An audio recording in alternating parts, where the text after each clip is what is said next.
அகமதாபாத் ஏர் India விமான விபத்து விசாரணை குறித்து மத்திய அரசு பதிலளிக்க உச்சநீதிமன்றம் உத்தரவிட்டிருக்கிறது. நாம் முக்கிய செய்தியாக பார்த்து வருகிறோம். விவரங்களை வழங்க இணைகிறார் செய்தியாளர் வெங்கடேசன். வணக்கம் வெங்கடேசன், இந்த செய்தி தொடர்பான விவரங்களை பதிவு பண்ணுங்க. உச்சநீதிமன்றம் மத்திய அரசுக்கு என்னென்ன அந்த உத்தரவில் சொல்லியிருக்கு?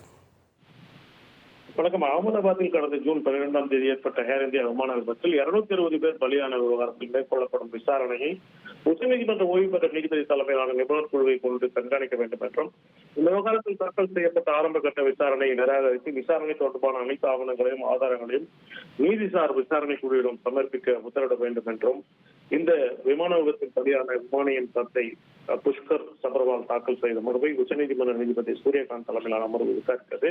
இந்த மனுவை பரிசீலித்த உச்சநீதிமன்றம் இந்த விவகாரத்தில் மத்திய அரசுக்கு பதிலளிக்க உத்தரவிட்டதுடன், இது தொடர்பாக ஆதாரப்பற்று செய்திகளை வெளியிட்ட வெளிநாடு ஊடகங்களுக்கும் உச்சநீதிமன்றம் கடுமையாக கண்டனங்களை தெரிவித்துள்ளது.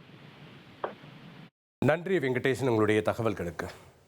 1,24,00,000 மனங்களை வென்ற தந்தி டிவி யூடியூப் சேனல். தவிர்க்க முடியாத தம்ப்நெயில்ஸ், கலக்கலான கான்டென்ட்ஸ். நீங்களும் இந்த குடும்பத்தில் இணைய இப்பவே சப்ஸ்கிரைப் பண்ணுங்க. அசுரபலம் கொண்ட எங்கள் டிஜிட்டல் கரங்களில் உங்கள் விளம்பரங்களை சேர்க்க வாட்ஸ்அப் பண்ணுங்க.